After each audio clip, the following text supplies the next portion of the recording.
Welcome to a ride on the outside. MMA is full of people on the inside, but what about the ones that watch from beyond? Welcome to the MMA Outsiders with Tom Albano and Zain Bando on the Empty the Bench Podcast Network.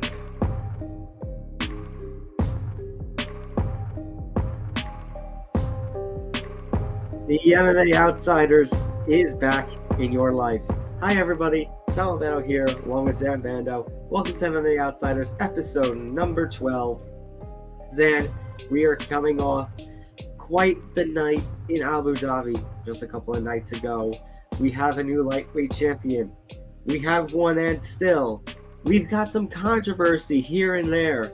It was quite the interesting card, and the fight train is not going to stop. We've got more fights that we got to cover, and we'll be busy with fights from now up until basically Christmas time. And can't even say that up until the holidays anymore because we're going to have fights through the holidays now, thanks to Bellator.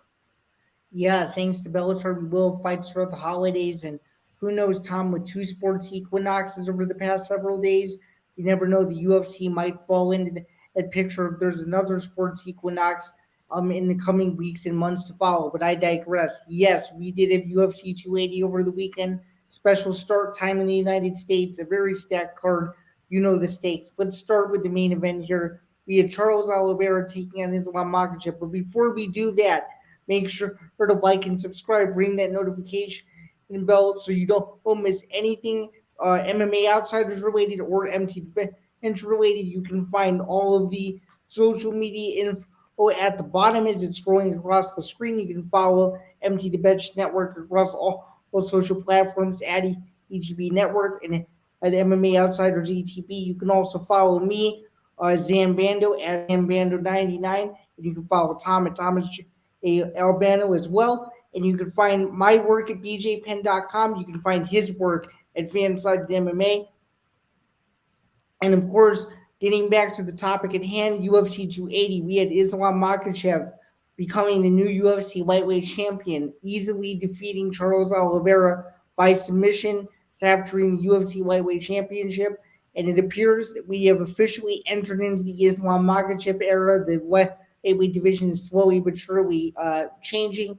Before we get into the big overarching topic post-fight, which is Islam Makhachev's next fight, which is expected to be a super fight, I wanted to start off by asking you, Tom, were you surprised with how easily Islam Makhachev was able to dismantle Oliveira, considering the long winning streak he had been on, considering how many consecutive submission wins that he had, and given the fact that Islam Makhachev really had never fought the level of competition that Charles Oliveira had faced going into that fight? I just wanted to get your initial impressions of the fight, if you were surprised by it, and if you expected more out of the former champ, I guess you could say.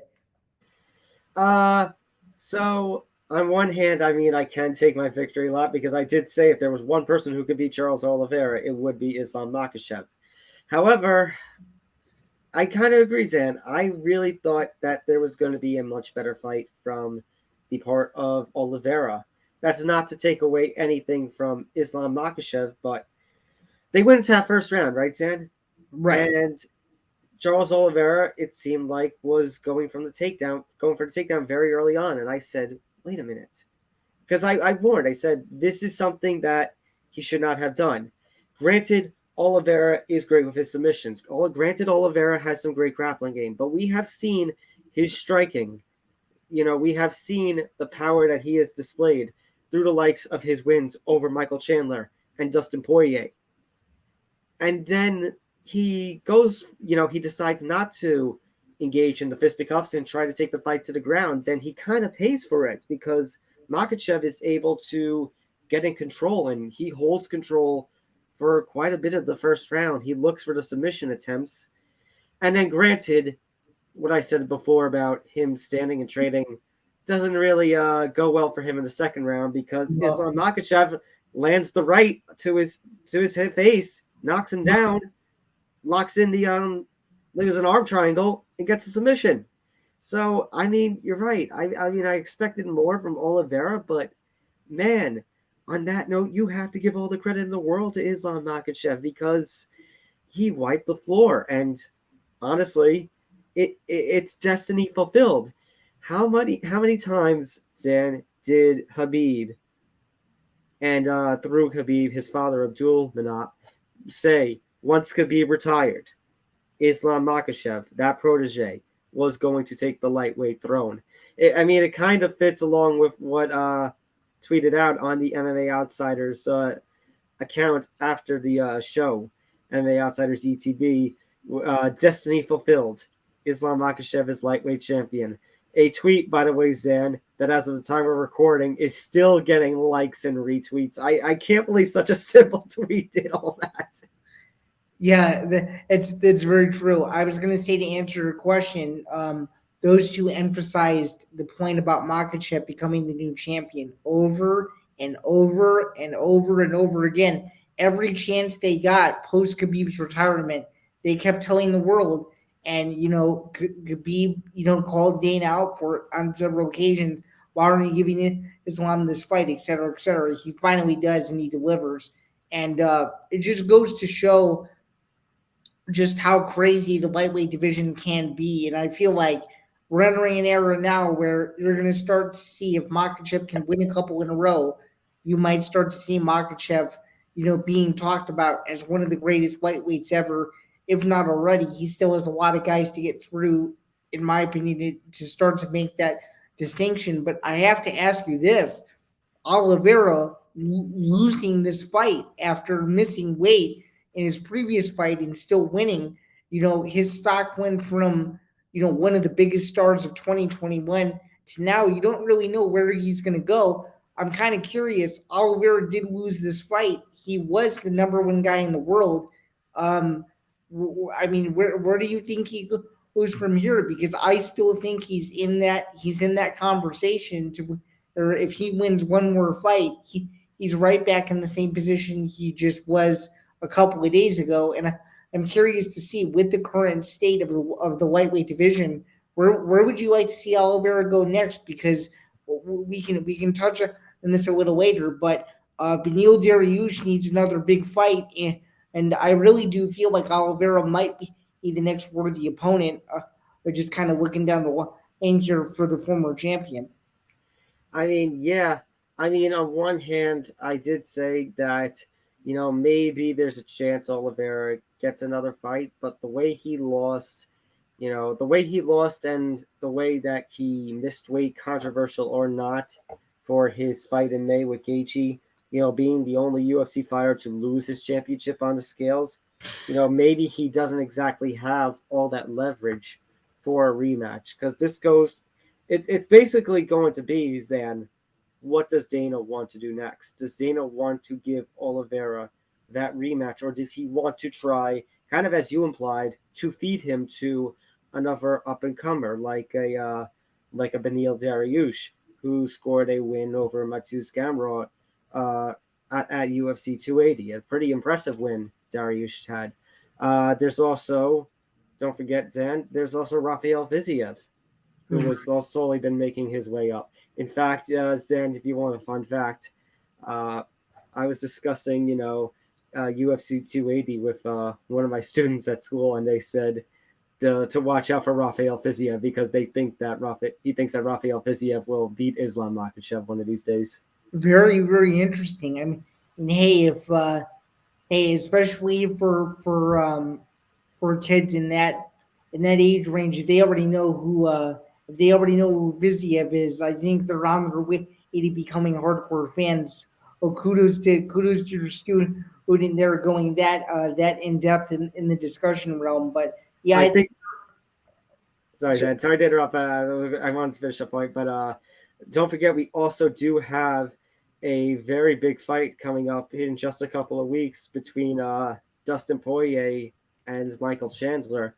Perhaps whoever wins that fight, if they put on the fight of the night and fight of the year candidate, like we all think they will, there's a chance that even if Dana is considering Oliveira for an immediate rematch, there's a chance that maybe a fight of the year kind of performance would bump him out of it and would bump in whoever wins that fight at the Garden.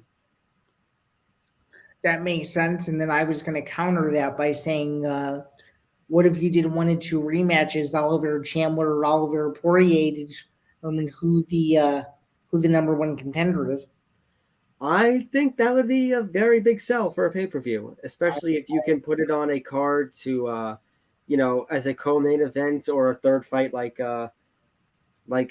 Poirier and Chandler are, to kind of boost some sales. And I mean, we'll get into a potential card where that could take place at, if Dana White has his wish for a very big card early next year. Very, very, very true. Although I'm gonna say that probably won't happen, just considering, doing a fight like that in unsaid location, which we will get to in a little bit, may not be the best in terms of, I guess you could say, the hardcore or whatever audience they're trying to market, just considering where all of those guys are from. But nonetheless, Islam Makhachev winning the belt is obviously a really big deal. A lot of people online have been speculating and saying this is going to be the beginning of a long title run. I don't disagree with that. Although, Neither do I. if the matchmaking is done right, he's going to be in some legendary fights over the next 2 to 3 years, and his title reign is going to be fun. And I know it was coined "Welcome to the Machida Era" in 2009. I think now it's "Welcome to the long-standing Makhachev era." So we'll see. We will see. I am one that hopes that Islam Makhachev has a very successful reign as lightweight champion, as I've been championing him since basically, his first fight after Khabib's retirement when he beat Drew Dober. That's very true. And not only did he beat Drew Dober, he dominated Drew Dober. And that's when everybody started to notice, like, oh, this guy's legit at 155 pounds. What I was going to say, too, is I think it would be a crime against the MMA gods if these two don't fight at least 3 times. I just have a feeling that they're in the makings, if Oliveira can stay consistent, that they're in the makings of a epic trilogy if these two guys want to do it 2 more times over the next 2 to 3 years as well. Oh, I'm kind of rooting for a trilogy or a quadrilogy, if you will, at some point down the line. Quadrilogy brings itself back up after we talked about the flyweight quadrilogy That's a very couple weeks true. ago. Hashtag save the flyweights. Hashtag save the flyweights. Let's talk about the rest of this card. So that was the fun fight. Now we're about to get into the controversy. So part 1 of the controversy, it involves the same weight class for both controversies. Aljamain Sterling. So he successfully retains the UFC Bantamweight Championship against TJ Dillashaw, 2nd round finish. Absolutely dominant performance. I'd say even more dominant than Makhachev was. It was actually all 3 judges scored it a 10-8 first round for Sterling. The fight played the same for both rounds. Sterling knocked Dillashaw to the ground and then just rode about, ground and pound, and that was that. And then we find out that TJ Dillashaw was injured his shoulder during training camp, and it completely popped out during the fight. They popped it back in, which already makes me cringe, just the simple thought of popping a shoulder back in mid-fight. And then it came out during the 2nd round, and then it was just murder she wrote from there. Zain, I said in the moment of mayhem that posted to social media for in the immediate aftermath of UFC 280, on one hand, I want to credit TJ because he, nobody knew about it. He toughed it up. He made it out. He wanted the payday. He wanted the big fight. And great on him for showing, the hardness and toughness of a warrior. But on the flip, it feels like we were kind of robbed in a way of a fight that should have been much better.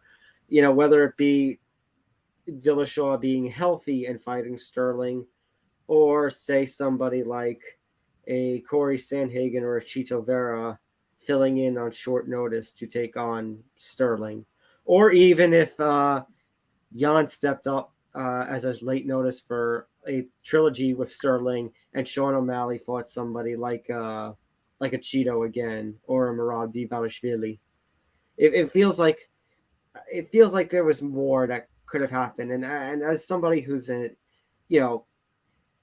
like the main event was the main event, but it feels like that some of this card should have been better, and I think this is probably the apex of that, considering Dillashaw's injury being hidden.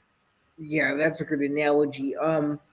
First off, I was really surprised at how one-sided this fight was. And initially I thought, oh, did Dillashaw just overcommit himself? Did he, did he have a bad weight cut? And then you come to find out that he was injured, and it's like, I get that you wanted the payday, but it's like, dude, all you had to do was tell someone, and they would have pulled you from the fight, and they would have more than likely rebooked you with another title fight or another number one contender type fight. And as Dana alluded to at the press conference, is that he needed to tell us that, because obviously Dana was just as surprised as everybody else with how one-sided that fight was too. And of course, he's probably worried that at his age and at his stage in his career, he wasn't going to get another title shot, which is probably the reason why he stayed in the fight. So I can understand his perspective there, but for the safety of the sport and all that, I do think we were robbed of what should have been one of the best bantamweight title fights in UFC history, in a fight that I was very much looking forward to, as were you and several other people. So what I can say, and this is going to sound controversial, we'll get to this in a couple minutes in regards to why, but I think this is one of those fights that definitely warrants a rematch of some sort because of the circumstances. And it's not like Dillashaw was 100% healthy and got dominated. It's clear now from what we know that he was not 100%. I can promise you that if they do this fight again and he's 100%, the fight's going to go very differently. So I want to say no for the simple fact because he was dominated, but at the same rate, Zain, I look at the bantamweight rankings. Yan, Sterling already beat twice, even though technically one of them was the disqualification. I won him the championship. Dillashaw, Sandhagen, he's already beat. Chito Vera, I don't think is there for a title shot just yet under normal circumstances. Matters Rob Font or Pedro Munoz. Dom Cruz, he's a legend, but he's been out for way too long. Yeah. So the only fight that makes sense but is never going to happen is Sterling versus Merab. But right. Merab has already made the promise that he's not going to fight. So at this point, UFC's hands are basically tied to that, do you maybe give Dillashaw that rematch? Or another crazy idea, if Volkanovski really is going up to lightweight and pulls off that upset over Islam Makhachev in February, and he surrenders the featherweight championship, do you try and have Sterling go up to featherweight and do champ status for him? Yeah, that's a very interesting idea. That's an idea I didn't think of. I think that's a last resort. I think so too, because as much as I just said the idea, I think he's not completely there and ready for a move up. Nope. I would like to see Sterling versus Merab, but it's never going to happen. I think as with a lot of people. Unless that first fight with Yan being so controversial, ending in the DQ, the only time the UFC title has changed hands on a DQ, a fight that Yan was technically dominating, you could bring in the stretch argument that technically it should be 1-1, and you run Yan versus Sterling back, but Yan lost to Sean O'Malley, and we'll get into that controversy. So it seems like the UFC's dream was to have O'Malley taking on Aljamain Sterling, but the way that Sean O'Malley won and the fact that he was a number 11 taking on number 1, I feel like the controversy and all there, maybe O'Malley isn't ready for that title shot and needs another fight, a fight with a TJ, a fight with a Merab or a Sandhagen, or even the rematch with Munoz before O'Malley is ready for a title shot. So the UFC is in a little bit of a conundrum, I feel, at featherweight. And also, bantamweight, pardon me. True. And also, I was one of the people who was against Sterling versus Dillashaw and thought that Sterling versus Yan 3 needed to be the fight right away, considering how horrible the second fight in the decision played out. But like, I thought for sure, like, oh, it's a no-brainer. You have to do the trilogy given the circumstances of fight number 2, and they go ahead and do the Dillashaw fight, and now they're in this tie-up, as you said. I really do think had they done the trilogy fight instead of the Dillashaw fight, we would not be in as bad of a mess as what they're in right now. So and you know what else I feel for, Zan, that's not really being talked about? The bettors. True. Imagine if this information was actually known that Dillashaw was hurt in training camp. I feel a lot of us who backed Dillashaw, now I didn't place any bets for this card, but I feel like those of us who backed Dillashaw feel a little robbed knowing that, not knowing that he was hurt and that it was kept very secretive. Yeah, so secretive to the point where the UFC didn't even know about it, which means it was very secretive. It was in his inner circle of sorts. So it'll be interesting to see what the UFC does. I think realistically, though, Sterling won the belt. Yan lost. I mean, the thing is now it's like, you can't reward. Well, I mean, we'll obviously get into it, but I just feel like you can't reward a guy who lost a title fight. So I don't know. I think I have an idea for what they should do, but let's get into the O'Malley fight first before Let's get it. What I think they should do, because I think my idea is a little bit more unorthodox than yours, but we'll see what you think of it. Okay. Anyway, getting into the controversy that was the third fight on the 3-fight bill, if you will. Petr Yan, former UFC bantamweight champion, taking on the meteoric rise of Sugar Sean O'Malley from the first season Dana White's Contender Series, and this was a hotly debated decision. But before we get into the decision, Tom, this fight was electric, was it not? It was fun. It was pretty fun. I thought that, Yan was getting the upper hands at some point with his grappling, but then O'Malley would rock him. And then occasionally you'd see Yan kind of fire back. I think this was kind of, one of the more entertaining fights of the night. This definitely was, one of the best fights of the night. And I think just the ending might have soured this one a little bit. I thought Jan's grappling might have gotten the job done. Now, Zan, on a rewatch and a reanalysis, I actually thought that O'Malley won the third round. So I actually gave him a round, although I do think that the first 2 rounds, Jan's grappling should have done the job. I had a 29-28 after all was said and done for Yan. Yeah, my initial scorecard was also 29-28. At first glance of watching the fight, I've been going back to watch it since. I actually had O'Malley winning round 2 and Yan taking rounds 1 and 3 to win the decision. The only reason I gave O'Malley round 3 was because technically he kind of outstruck Yan, and he put a little bit of a hurting on Yan. Yes, but my argument for round 2 was round 2, and you can correct me if I'm wrong. Round 2 was when O'Malley initially rocked Yan to start what was almost the knockout sequence. Wow.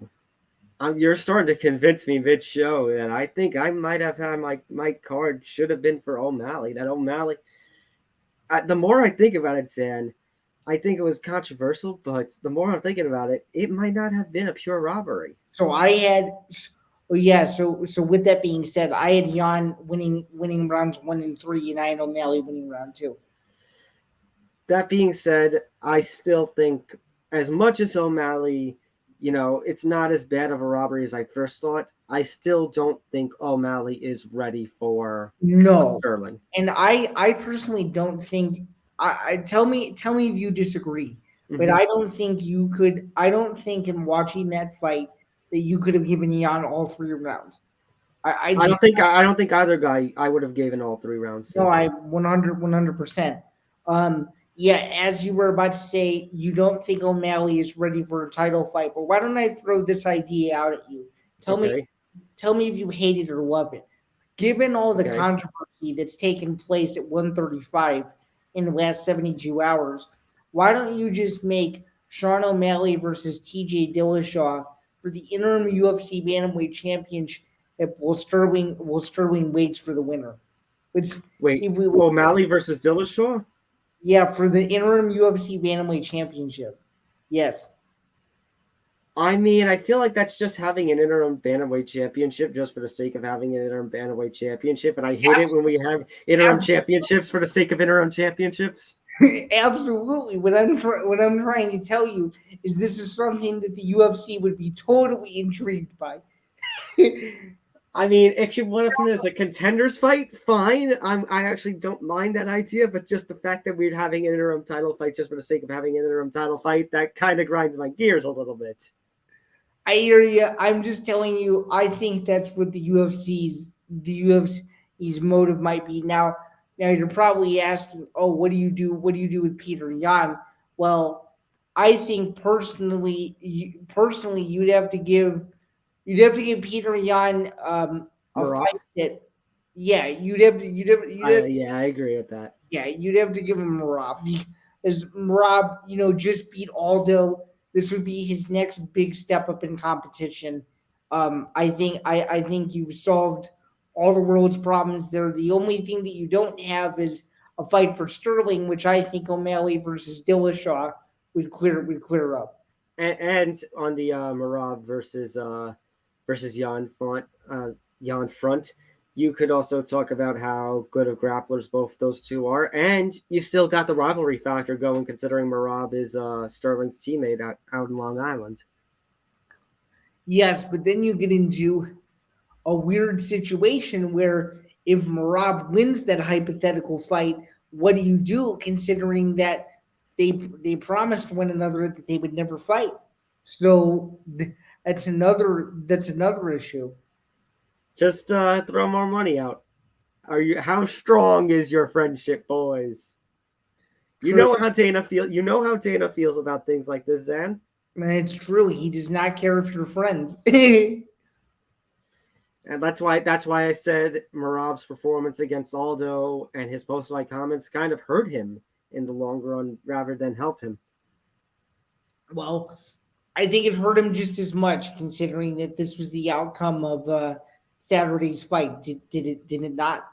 Very true. I think it just solidified how brutally that he didn't take advantage of his post fight microphone opportunities. But I will say this: although O'Malley may have not deserved Petr Yan, you have to give him all the credit in the world, because even if you thought the decision was absolute bullshit, you have to admit that Sean O'Malley beat a former champ, whether you like it or not. It's a win. It's a win on his record. And now, whether you like it or not, he needs to be taken seriously because he just beat the number one guy in the world. According to the judges, he won the fights. Therefore, he should get rewarded with another big fight.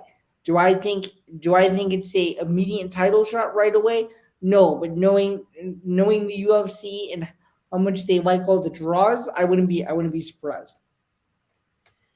Other UFC 280 notes, as we mentioned, Beneil Dariush getting the win over Mateusz Gamrot.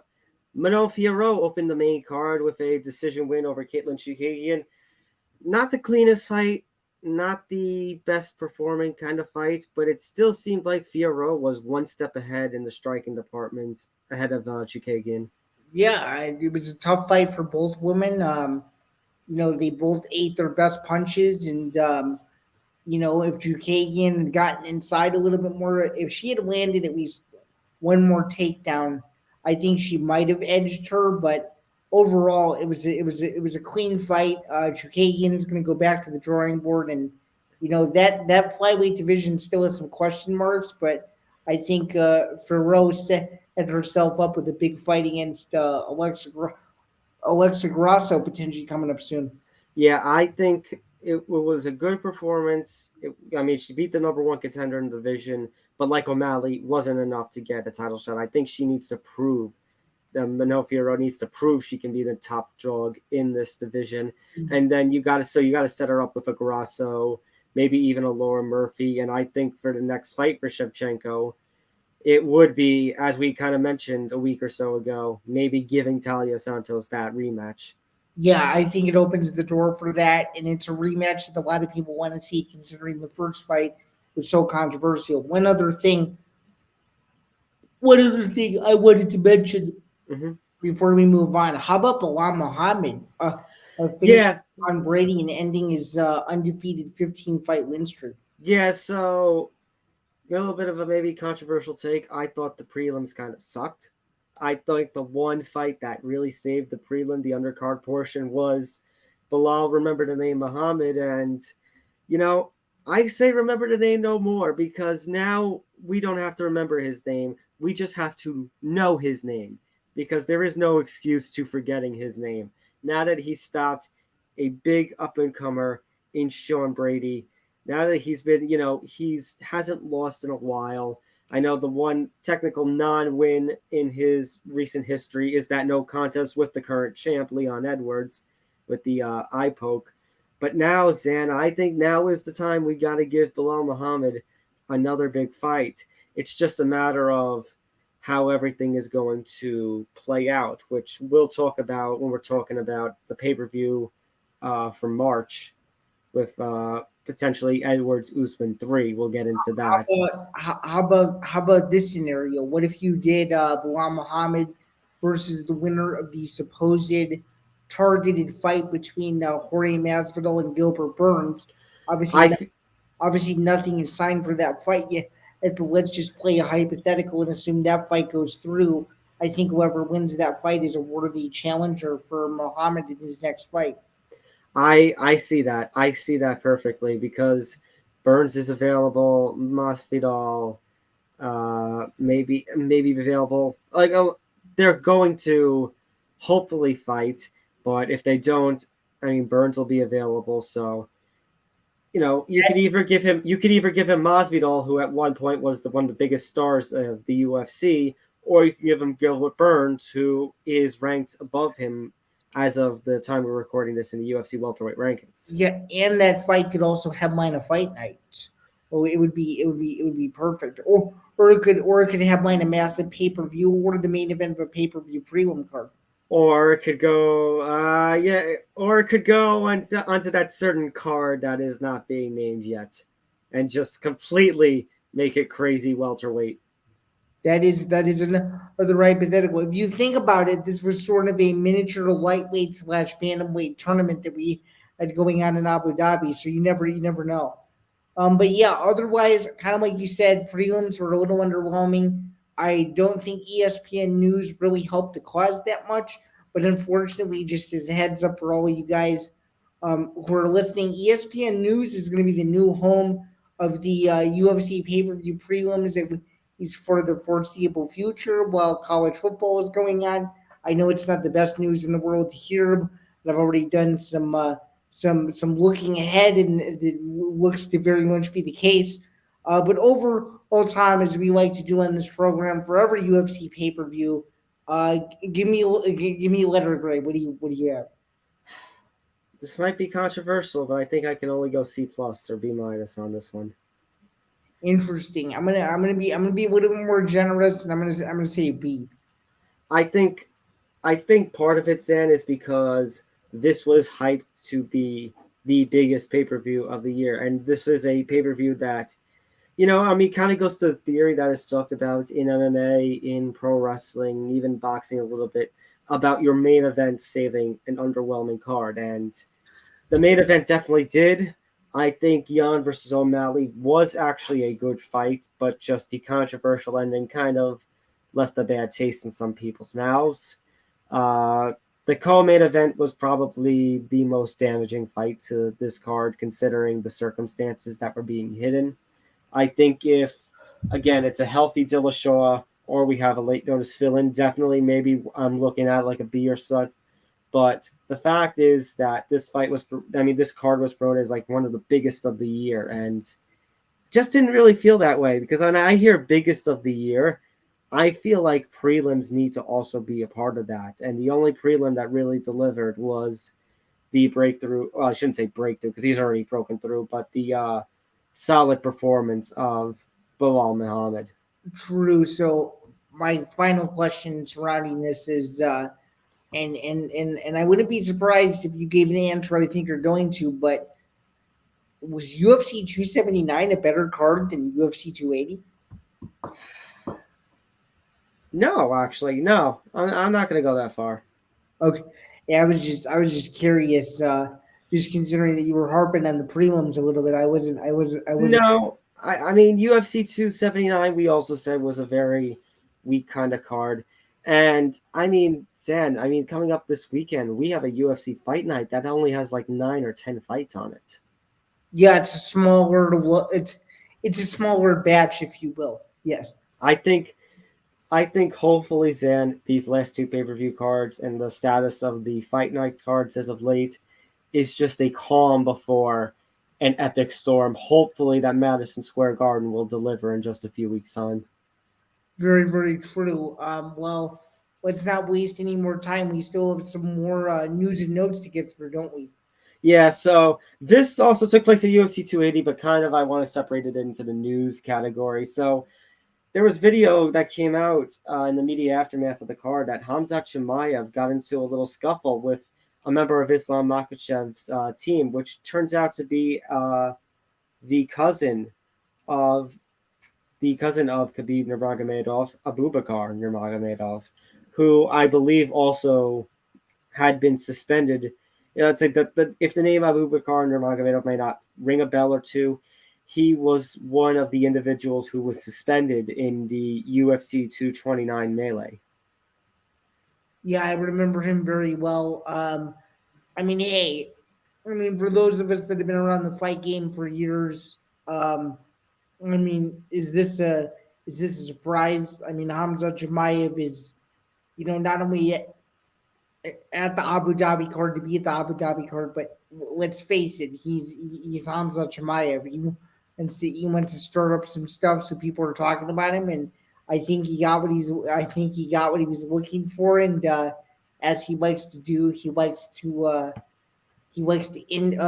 instigate smashing people. I guess is what you should say, and I think he got what he wanted. What do you think? I think he got what he wanted. He got some attention. Do you think it kind of takes away a little bit at the moments? Because I do kind of feel bad for Islam Makhachev that some members of his team got into it, or at least Abubakar did. Because you see that, you have the news that happened afterwards with Conor that we'll get into in just a couple of seconds. It feels like a little bit of some people are trying to take away the moment from Khamzat. From Islam Makhachev, pardon me. Yeah, I could see that. And as a matter of fact, I thought it was kind of funny that Dana said, I quote, or something along those lines. He goes, we didn't get to it right away, but we handled it. just the way he said it. It's like, come on, Dana, you let these things happen every 3 weeks, and you say it's gonna get fixed, and it never gets fixed. I mean, it took a little bit before the security guards kind of stepped in, as the two were like nose to nose. And what was always weird, it was like it seemed to start friendly and then it just quickly deteriorated. Yeah. I mean, it is what it is. But I guess a positive for Chimaev is he didn't have to pay for those seats. He was invited by the royal family of Abu Dhabi, apparently, so he got he got special treatment. As did Hezbollah too. Of course, Hezbollah getting shown on screen, getting the special treatment with Khabib and team. That's true, and him being really hyped after Islam won. He was loving it. Do you think Dana's gonna have Hezbollah fight at some point? I know that it wasn't a fight contract. They said it wasn't a fight contract, but I'm like, this can't. Like, he wouldn't dare, would he? I mean, never say never. I know. Never say never. But do you notice something weird? Just kind of going off base for a second. Do you notice something weird that Dana only talks about him when he's being interviewed by Barstool, and he never mentions him in any other interviews to any other outlets? Do you find that odd? A little odd. I don't know. Maybe Barstool's obsessed with Hezbollah. Barstool's influence is wide, so maybe they are the ones trying to feed in the Hezbollah thing. Unless Hezbollah is going to appear and fight on what are those things that Barstool runs? The Rough and Rowdy. The Rough and Rowdy card, yeah. Yeah, you never know. Well, that would be the biggest R&R card in the history of the company. I can tell you that. A lot of people would be very interested in that. I wouldn't be surprised. Speaking Zain of positive, Dana White says that Conor McGregor doesn't need to worry about testing positive anytime soon because he's not in the USADA pool. So let's flash back, Zain. Several weeks ago, we were first starting the show. Conor came out with his fourth retirement. Yeah, that only lasted let's just say a couple of hours to a day before he tweeted the biggest comeback in sports history.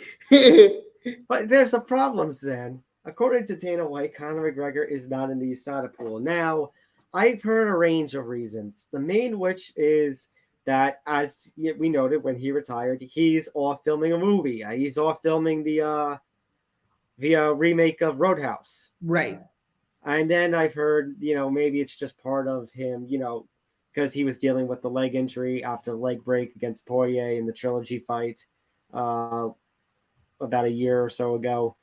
And basically, but according to Dana, Conor is not in the pool, which basically means for somebody to get a fight with the UFC, with USADA being their anti-doping partner, they have to be in the pool for 6 months. Yep, that's exactly right. So the longer McGregor is not in the USADA pool, the longer it is that. Right.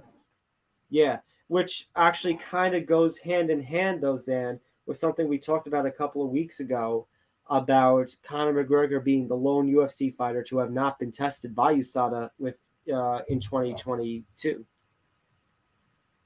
Yeah. Well, you haven't mentioned this yet, so I'm going to do so myself. I think there is a negotiation going on that nobody knows about, and I think the negotiation is what's holding this up. I have no proof of that whatsoever, but given Conor McGregor's past dealings with the UFC and all of his holdout situations with his fake retirements, it was always around, or it seemed to always be around, the amount of money. A big negotiation, yeah. Yes, and that's what I personally. What do you think? I can see that. It's just a matter of if he truly is not in the USADA pool, then how is he going to get a fight? How are we going to get a fight for him soon? Now, granted, there can be exemptions. I did make mention of this in an article I wrote for Fansided when this news broke. Brock Lesnar, if you remember, did get a bit of an exemption in 2016. You sure did. And then ended up testing positive in a pre-fight and post-fight test. Yeah, which the UFC didn't catch, so the fight still happened. It was weird. And then Mark Hunt went on his Mark Hunt rampage afterward. Yep, it was infamous. So Yeah, I could see this being a negotiation ploy. Does it answer questions? I mean, yeah, it kind of does, but at the same rate, it's like, when the hell are we going to see Conor McGregor ever again? We may not. It's a possibility we may not. All right, We may not. You never know. never know. Let's talk about Zan. I keep saying the card that shall not be named. It's time to reveal that card. So, Dana White, during a press conference after UFC 280, also revealed that he has a little bit of a plan in place. And that plan is for UFC. He sure does. And that plan is to have UFC 285 to take place in London. So, Zan, off the bat, that would be 3 straight international pay-per-views. Rio de Janeiro in January, Australia in February, and London in March. And London, of course, would be main evented by the trilogy fight between Leon Edwards and Kamaru Usman. Usman actually recently stating comments that he would now be willing to travel over to Leon Edwards' home country, to the UK, for a trilogy bout. But that's not all, Zan. Dana also mentioned his desire to have Khamzat Chimaev, previously mentioned, take on the number 2 ranked Colby Covington in the co-main event. Yeah, if you might recall, Dana originally wanted Hamza versus Colby Covington to take place on the July ABC card, but I believe those plans had fallen through, and it looks like he still wants this fight.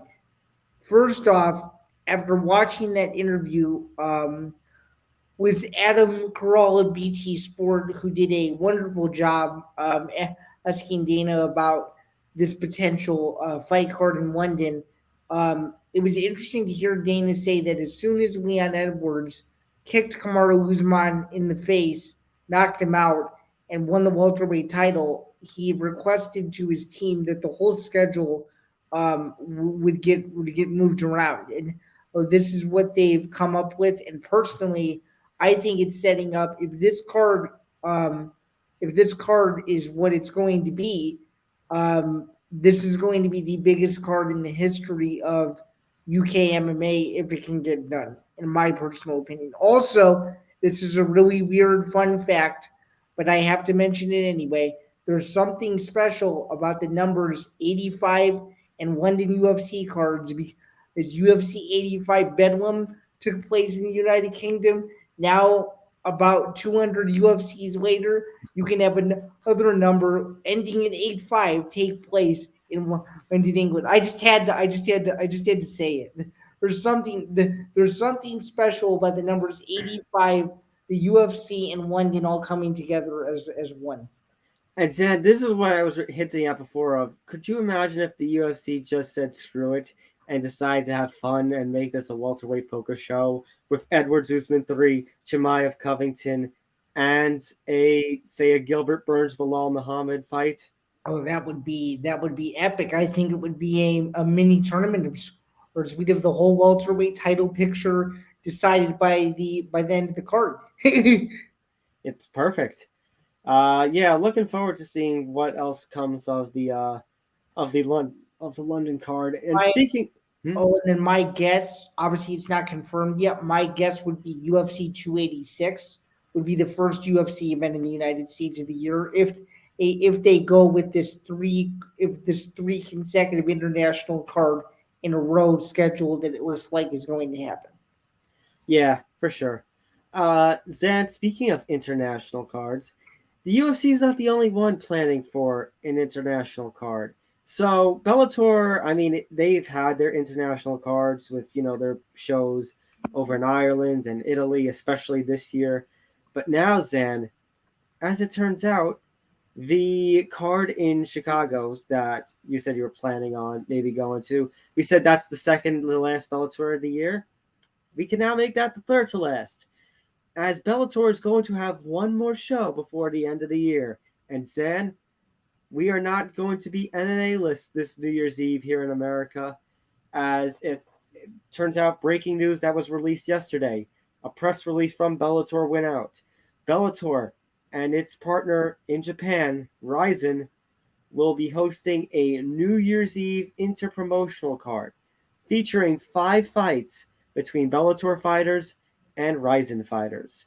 Now, some of the participants for Bellator, not all of them have been announced, but going off the top of my head, I believe it is Bellator featherweight champion Patricio Pitbull, former champion AJ McKee, Yep. the former bantamweight champion Guan Archuleta, Yep. and the former bantamweight champion Kyoji Horiguchi. Now, Zan, this one's interesting because if you remember a few years ago, it was Kyoji Horiguchi who was representing RIZIN in a pair of bouts with then Bellator bantamweight champion Darian Caldwell, in which Horiguchi finished him in RIZIN in New Year's Eve 2018 to become the inaugural RIZIN bantamweight champion, and then 6 months later at Madison Square Garden scored a decision to capture Caldwell's bantamweight championship with Bellator. However, last year, for those who forget or didn't know, Kyoji Horiguchi signed a new exclusive contract with Bellator. So I shouldn't say exclusive, but instead of being a RIZIN fighter, he is now a Bellator fighter who will get to work with RIZIN. So he will be on the Bellator side this time around. And then there is a 5th participant for Bellator to be announced. No words yet on who will represent the RIZIN side. There will be a press conference on tomorrow morning here in America at 5 a.m. Eastern, 2 a.m. Pacific, that will give more details on this. Yeah, this is a big card. It feels like a throwback card to the Pride days. This should be good. I mean, this is Bellator, in my opinion, is needed to branch out more, and they want to see who the best fighters in the world are from their 2 promotions, and this is exactly what they're going to do. And knowing Scott Coker and knowing the way he kind of does business or has done business in the past, this is something he's totally in favor of, and I'm sure that both parties are extremely happy with the kind of the deals they got. And these fights aren't epic. I'm gonna be very disappointed. I agree. I'm guessing, Zan, that this is going to be a tape delay card, which I know Bellator doesn't really do, but I mean Bellator typically has. Not Bellator. RIZIN typically has New Year's Eve cards, but that's when it's New Year's Eve over in Japan. So it's like December 30th, just turning into New Year's Eve here on the East Coast every time that these New Year's Eve cards come around for RIZIN. And so I suspect that it would be a tape delay portion of sorts, with maybe RIZIN on their pay-per-view streaming service getting the live version. Although, Zan, before we started recording, you did throw the theory out there. I give you that credit of maybe it's 2 separate cards. Maybe it's a pure RIZIN New Year's Eve card, as is tradition, and then it would be New Year's Eve to us, New Year's Day over there to RIZIN. I mean, in Japan, Bellator versus RIZIN. Yeah, I could easily see that happening, just considering that RIZIN likes to hold their own New Year's Eve card anyway. So it would make sense to just do 2 in 1. But yeah, it's a massive undertaking, and it's kind of cool now that the UFC doesn't do these New Year's cards anymore, that RIZIN does fill the void. And it's cool that Bellator wants to jump on board, and it would be a massive card. And not only that, it would be big for Showtime in the United States, because more MMA. Last time I checked, more MMA isn't better than less. So I think it's good for all parties involved. For sure. Zan, a couple of notes before we get into the previews for this weekend's cards. Bo Nickal is not going to fight in 2022. As it turns out, his fight with Jamie Pickett for UFC 282 in December has been canceled. I believe there's been an injury to Jamie Pickett. And so they're looking to potentially reschedule this fight. There are rumors circulating maybe that London card at UFC 285 might be where this gets rebooked. But I know Dana and UFC, knowing them, they're going to want to get Bo Nickal, the best fight possible in the quickest time frame possible. So, I mean, it stinks that we're not going to see his official Octagon debut before the end of the year, but it goes back to what I said when he didn't get the contract the first time around on the Contender Series. Hold tight. That they're not going to screw Bo Nickal up. I feel like they should not and cannot screw Bo Nickal up. He will be fine. No, they won't. But I will say this: if you're going to do a Bo Nickal fight, you have to do it in Las Vegas, and I think that's what they're going to wait to do. I don't see him going to London. I think it's going to be a home base fight in Vegas at T-Mobile. That's what I think. Which then comes into the whole screw up of 3 straight international pay-per-view cards. You never know. They could end up having to move one of them, not just to accommodate this, but maybe just for other scheduling purposes. But you never know. Right. You never know. Obviously, Australia is the hope in February, but given what's up with COVID-19 and how restricted it's been over there, you never know what could change or fluctuate in the coming weeks and months before February. So, but where there's a loss, there's also a gain. Kind of like how Thanos preaches the perfectly balanced. There is a gain, however, with UFC 282. Bryce Mitchell taking on Ilia Topuria. Can you say banger? Because this fight is an absolute banger. Banger. Yeah. I mean, this is a fight. I think is going to get a lot of heat on it.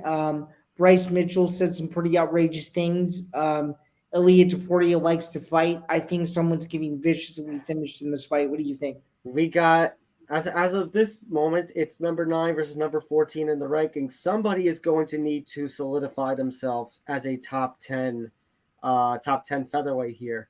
So this is a perfect opportunity for both individuals to kind of make a statement that they're ready for the next level of competition.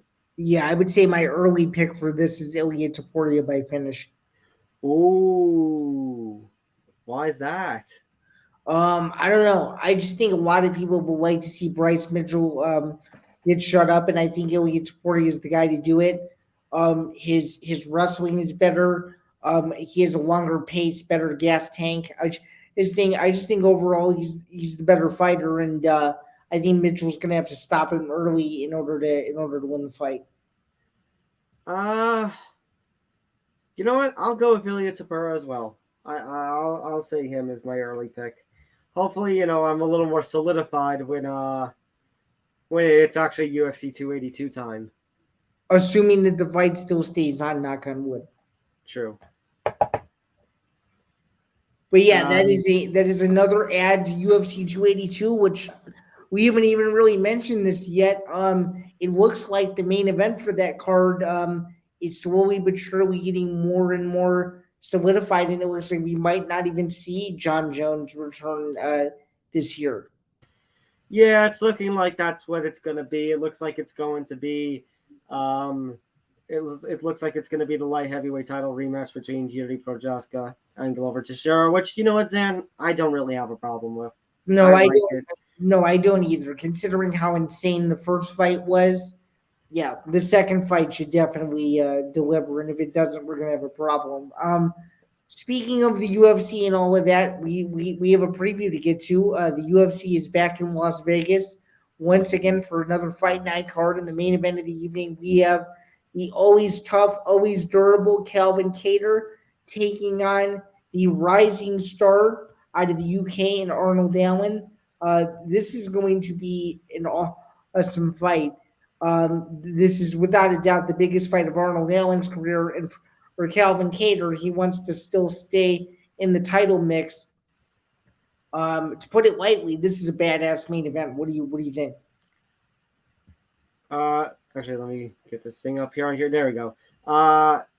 Absolutely, Zain. I do agree. So I did say that this isn't the strongest fight night, and it really isn't. But this is quite the banger and noteworthy main event, especially when we're talking about the featherweight picture. Calvin Kattar. I mean, Arnold Allen is going to have to deal with disadvantages of reach and height. But Arnold Allen also he's going to also have to deal with Calvin Kattar because Calvin Kattar may not have the boxing skills of say a Max Holloway, but he definitely has some pretty good striking skills. And Arnold Allen, I could see Arnold Allen maybe trying to take this one to the ground. Yeah, I could see that too. I do think Calvin Kattar would need to keep it on the feet in order to have a chance to win this fight and do some noteworthy damage, for sure. If you actually look at the odds here on Tapology, it's basically very close. You have Calvin Kattar minus 125, Arnold Allen as a plus 105. This is basically heading to pick'em territory. Yeah, it is. And I could see it. This is a very even battle. This could go either way. Oh, for sure. I like Arnold Allen to get the job done. I just think there's so much momentum behind him. He's won 5 in a row. He's only ever lost once. Calvin Kattar's the biggest name he's ever fought.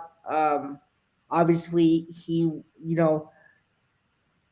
wants to be another one of those guys to represent the UK, just like Leon Edwards, and this is easily his biggest spot. And Calvin Kattar's going to give him a great fight, but I like Allen. I think there's more momentum on his side than Calvin Kattar's. And also, if you just look at Arnold Allen holistically, I mean, he's beat some of the best fighters in the division. I mean, and he beat, Dan Hooker, who was obviously no slouch. He beat Sadiq Youssef. He beat Nick Wentz. And in fact, this is crazy. I didn't even think about this. He beat Gilbert Melendez all the way back in July of 2019 when Gilbert Melendez was competing in MMA. So just those 3 to 4 fights alone that I just mentioned, he's fought studs. Not to mention that he beat Mads Burrell, who's never an easy fight, and he beat Makwan Amirkhani, who was also a stud many moons ago, or at least a couple years back. So his run has been nothing short of just spectacular. Not only that, he can win fights everywhere. He's been in a lot of close wins as of late. He did finish Dan Hooker in the first round at their fight in March. He has won a couple of decisions. In fact, prior to that finish, he had finished or not finished. He had beaten Youssef, Wentz, Melendez, and in fact Jordan Bernaldi. He beat all of them by unanimous decision. So this fight going the distance, just from the Allen side of things, it could be very possible. Also considering that Calvin Kattar and Max Holloway did go the full 25 on Fight Island as well. So for sure, I completely forgot about that Gilbert Melendez fight. I really completely forgot Allen had that.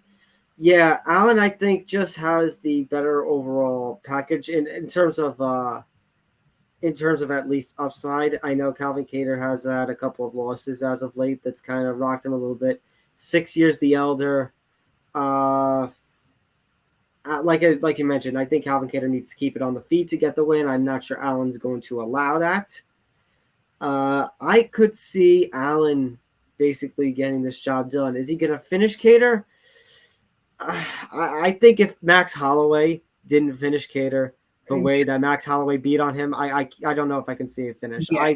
I would go Allen by decision on this one. Yeah, it's hard to say anything but Allen by decision, just considering how his last few fights have been, and of course Calvin Kattar as a granite chin, and there's no way that I could see him getting brutally stopped. Well, I'm with you there. If you're gonna if you're gonna get on a decision prop and you're only gonna get on one, that's the one that Tom and I feel you should probably get on, and I would bet it now while it's close to even. For sure. Co-main event, by the way, just to make mention of Zain, co-main event, interesting one between Tim Means, Max Griffin. Any thoughts on it? Yeah, I mean, Tim Means is a veteran of the sport, has been around the UFC forever. Max Griffin got one of the biggest wins of his career back in 2021 when he defeated Carlos Condit. Oh, he's a guy that I think a lot of people are high on. He's won 3 out of his last 5, and he's looked impressive in those 3 wins while doing so. Tim Means is still kind of hanging around. Age is a factor in this fight. He is 38 years old. He's also the underdog. He's been competing in MMA for several years now.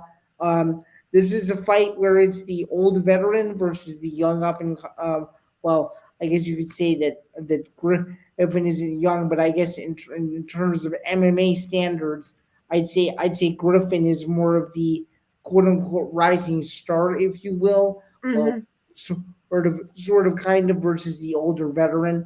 I like Griffin to win. I don't see how he really finishes Tim Means, but I do like Means versus Griffin over 1.5 rounds. I'll take the over on that one too. I think if there is a finish, it ends up coming late, probably 3rd round. But I would definitely go with Max Griffin on this one as well. Yeah, it should be a very interesting fight though. Tim Means is rarely, if ever, in a boring fight. That's not going to be a boring fight by any means. Another fight I'd like to look at. There's actually 2 that I'm interested in. Andre Arlovsky, still a veteran of the sport, been around for a really long time, former UFC heavyweight champion, still doing his thing. He's fighting Marcos Rogerio de Lima. Yeah, Marcos Rogerio de Lima. This is one of those old school heavyweight fights. One of these fights where you could have probably seen this fight 10 or so years ago, but it's happening right now. Arlovsky still doing his thing.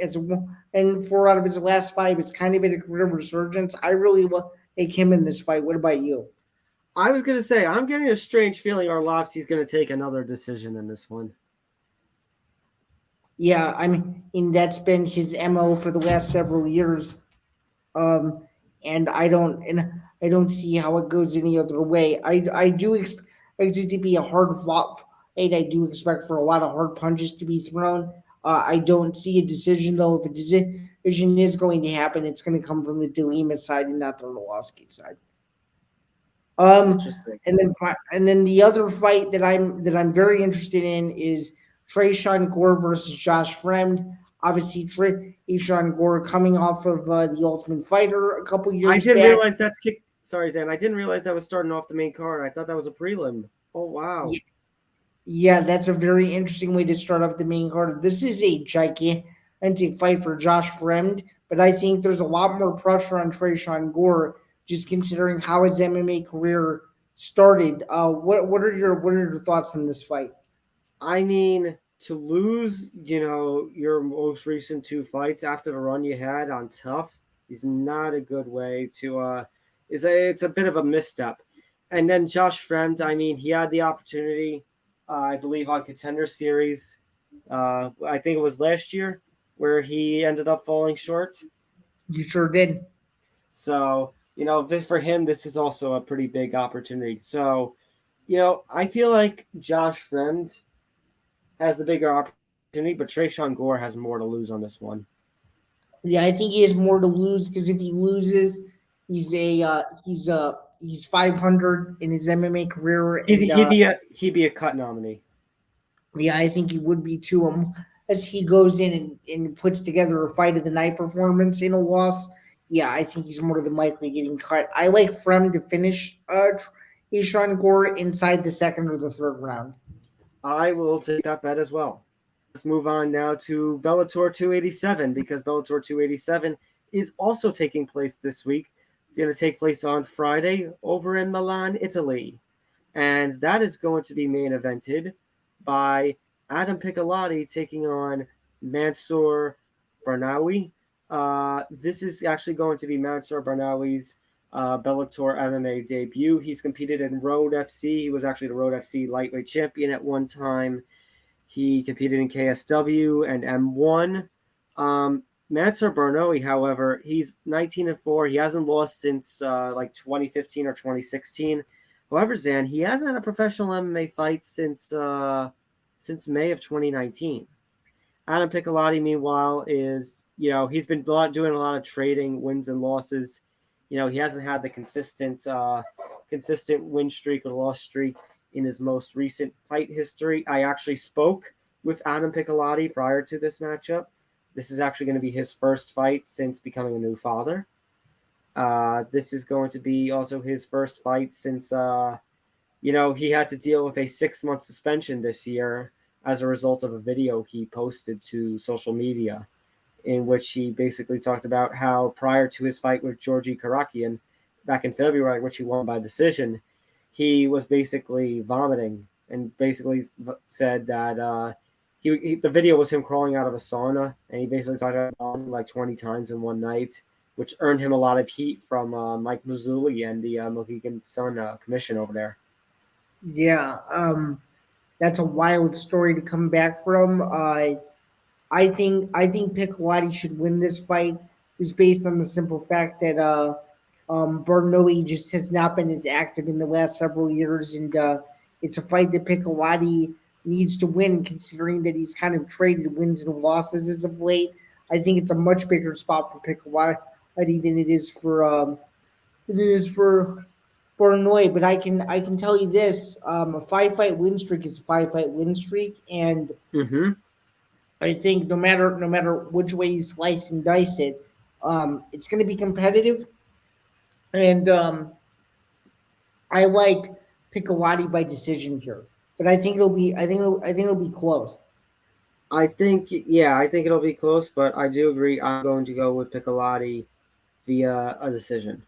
One other fight that I do want to get into with the Bellator card is the evening's co-main event as well. Another one with international flavor, as Fabian Edwards takes on Charlie Ward. Yeah, would you agree or would you disagree that this is a must-win for Charlie Ward? I think it's just as much a must-win as for Fabian Edwards coming into this fight with just a 2-2, 3-2 in his last 5, and actually he's 1-2 in his last 3. Yeah, that doesn't help. I do think there's going to be a finish in this fight, and I'm leaning towards the side of Charlie Ward. Although Edwards can take and give his punches, I would not be surprised if Edwards stops Ward. But I do think it'll be much harder for Edwards to stop Ward and vice versa, just considering that Ward is a tough out for anybody to deal with, and his fights are always exciting. So. I might lean toward Ward on this one just for the momentum. Maybe Ward by a decision. Yeah, I like Ward. I can easily see that as well. But yeah, that card will take place on Friday. That's on Showtime in the United States. And those are the two major MMA events that we have to cover. But wait, there's actually more. There's more. You thought it was over, but it's not over yet because we have boxing to talk about. It may sound irrelevant to some people. It is relevant to us because it is a part of the combat sports watch spirit, if you will. This weekend in Arizona, we have Jake Paul taking on arguably the greatest MMA fighter of all time in Anderson Silva in a highly anticipated boxing match. Tom, as we're getting closer to the fight, how are you feeling? Do you think that there's going to be another catastrophic destruction of another Jake Paul fight? Or do you think as we get closer, this fight is going to actually happen? I mean, this fight is going to happen. Don't get me wrong. Am I going to, want to seek out this fight for all of its glory? Probably not. I'm not a Paul fan. But as far as the fight itself, Zain, I want to be honest. I want to believe this would finally be the time that an MMA fighter beats Jake Paul in a boxing match. But I just don't know. I've been let down before so many times. I know he's really only fought wrestling-based guys like Ben Askren and Tyron Woodley.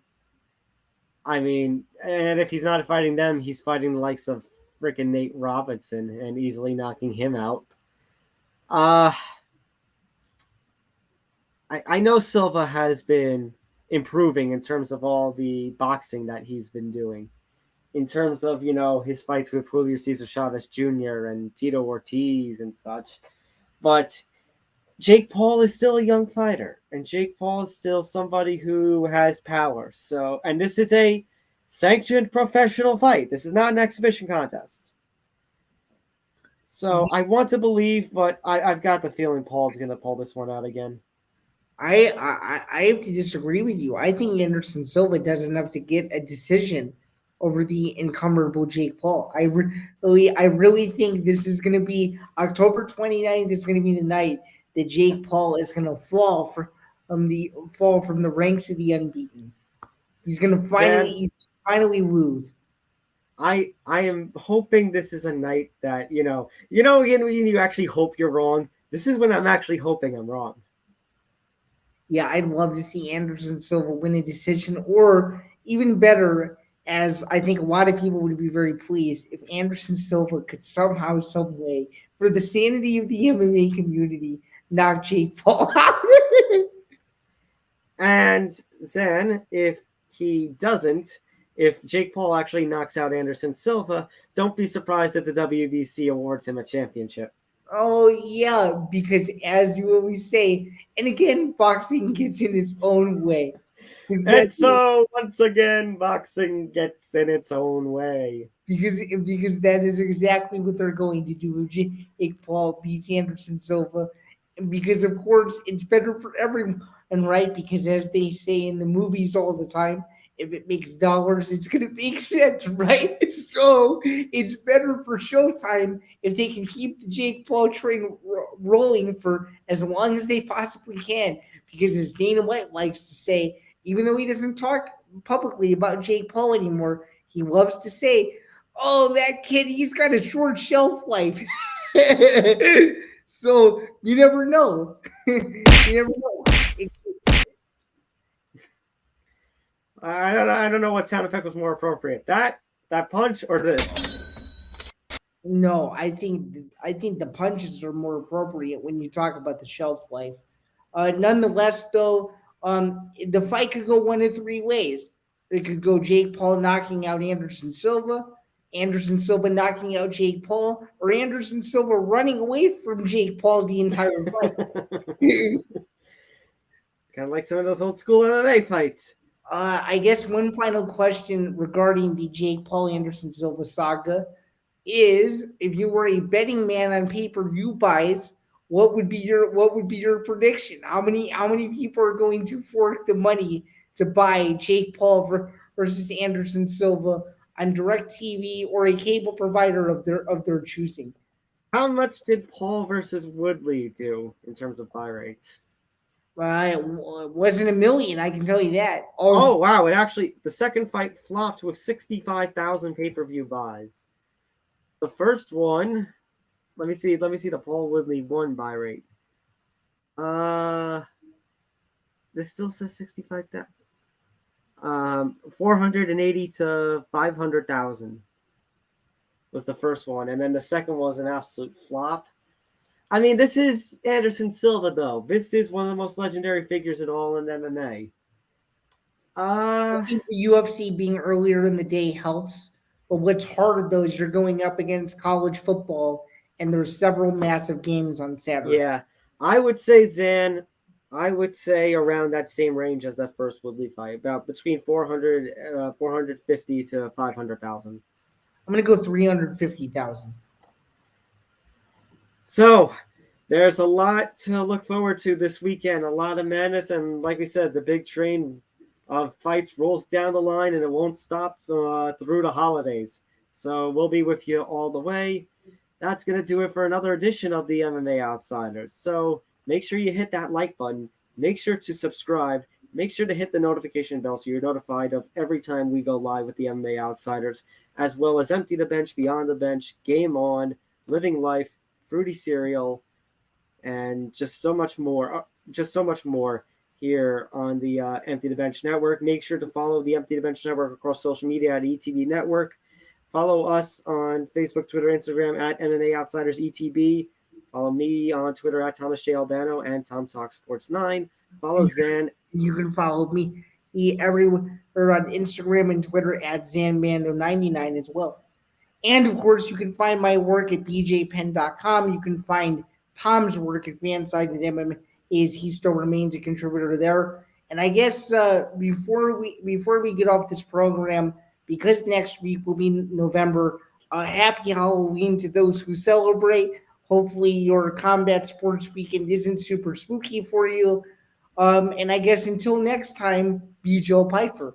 Be Joe Piper. Hey, he was there over the weekend. He got That's a nice true. he got a nice pop. That's true. He was there in Abu Dhabi. Let's hope that it becomes more of a thing of seeing Joe Piper at UFC events, because honestly, everybody should buy a Be Joe Piper t-shirt if they're still available on several outlets. He needs to make more of them, quite frankly. Mm-hmm. All right, so that's gonna do it though. For Zain Bando, I'm Tom Albano. We'll see you next week. Good night, everybody. Good night, everyone. We'll see you next week.